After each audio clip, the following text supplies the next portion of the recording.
Major Diploma. Ma'am, good morning. Magandang umaga, Sir Aljo, sa inyo dyan sa Punto Asintado Reload at sa Opo. inyong mga viewers and listeners ng inyong programa. Good morning po. Ilang pulisya po ang pulis ang ipinakalat po ninyo, NCRPO, ngayong undas? Mahigit 18,000 pulis at iba pang kawani ng gobyerno ang ipinakalat upang pamahalaan ang malaking bilang ng mga taong bumibisita sa mga sementeryo at memorial parks. 18,132 ang kabuang bilang ng personnel ang ipinakalat sa buong NCR po. Kabilang dito ang higit 12 PNP personnel, mahigit 5,000 mula sa Bureau of Fire and Protection, Metro Manila Development Authority at iba pang ahensya ng pamahalaan at 606 mula sa support groups po, Sir Arjo. Ilang mga sementeryo at kolumbaryo sa NCR ang binabantayan po? Sir Aljo, may kabuuang 76 na sementeryo at 58 na kolumbaryo ang babantayan ng kapulisan ng NCRPO. 36 ang pampubliko at 40 ang pampribadong sementeryo, Sir Aljo. Ano ang mga lugar na tinututukan o binabantayan naman ng ating kapulisan?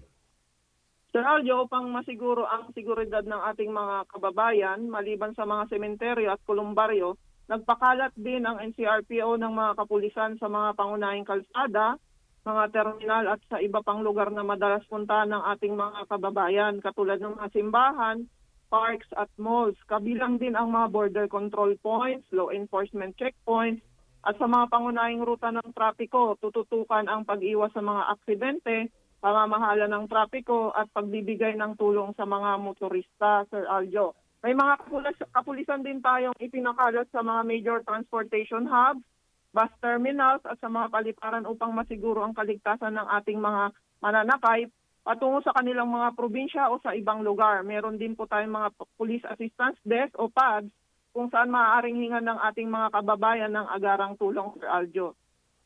Ano-ano po mga pinagbabawal sa mga sementeryo, ma'am? So, taon-taon naman po natin, Sir Aljo, ginagawa ito. So, ito yung mga kabilang sa mga pinagbabawal sa mga sementeryo natin. Ito yung mga sumusunod, mga armas, tulad ng baril, balisong, nightstick at iba pa. Alak o anumang nakakalasing na inumin.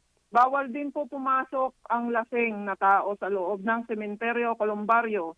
Mga illegal na droga o mga pinagbabawal na gamot, mga matulis o matatalim na bagay katulad ng kutsilyo, itak, ice pick, gunting at iba pa.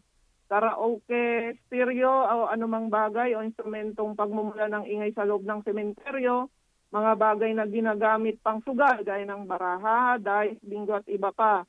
Mga flammable substance kagaya ng gas, diesel, kerosene at iba pang likido na pwedeng pagsimulan po ng sunog o pagsabog.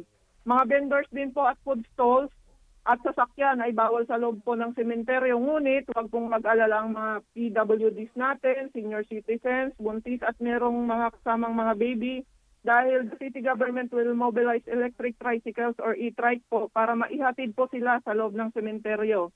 Yung mga PWDs natin, senior citizens, buntis at merong kasamang mga baby. Pero hanggat maaari po yung mga bata, kung may pag-iwanan naman sa kanilang tahanan, iwanan na lang po para hindi po tayo mahirapan. Siguraduhin din na isang safety tips na rin po, siguraduhin din na ating naisara at nalock ang ating tahanan bago umalis, maigi din ihabilin sa mapagkakatiwala ang kapitbahay. Ito pa, iwasan din mag-post ng My Day o at this moment sa ating mga social media accounts. Yan po para maiwasan, matiktikan tayo ng mga masasamang loob na tayo aalis ng bahay, walang tao po sa ating bahay. Thank you. Ayun po, Sir Arthur. Opo. Maraming salamat, Major Mirna Diploma ng NCRPO. Thank you po. Maraming salamat po, Sir.